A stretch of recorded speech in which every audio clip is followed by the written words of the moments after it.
болды, бірақ жүктілік болған жоқ.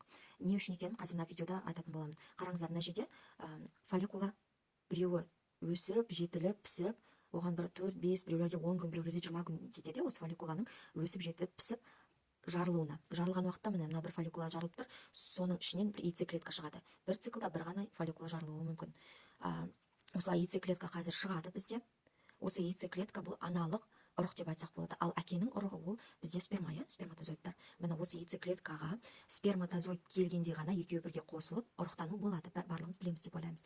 Енді қараңыздар, неге жыныстық қатынас болса да сперма келіп тұр деп айтайық, бірақ сізде жүктілік болмай қалды. Оның бір себебі, енді бірнеше себебі бар. Оның бір себебі сіздің жыныстық қатынасыңыз, яғни спермалардың келген уақытысы мынау яйцеклетканың шыққан уақытына сәйкес келмеуі мүмкін. Бұл яйцеклетка 24 сағат қана өмір сүреді, максимум. Сондықтан осы 24 сағаттың ішінде сіздің мынау маткаңызда, трубкаңызда немесе сперматозоид болмаса, онда сіздің яйцеклеткаңыз ұрықтанбайды, жетпей қалады. Өйткені сперматозоидтар максимум 5 күн ғана өмір сүре алады.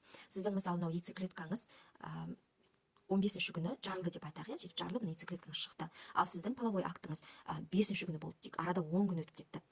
15-ші күнге дейін, мынау яйцеклетка шыққан күнге дейін басқа жыныстық қатынас болмаса, онда сперматозоидтар жоқ деген сөз. Өйткені 5-ші күні шыққан сперматозоидтар ол 5 күннен кейін өліп қалды, 10 күні өліп қалды. Ал мынау яйцеклеткаңыз тек қана 15-ші күні шығып тұр. Бұл шыққан кезде не? Ешқандай сперматозоид жоқ. Демек ұрықтану да жоқ.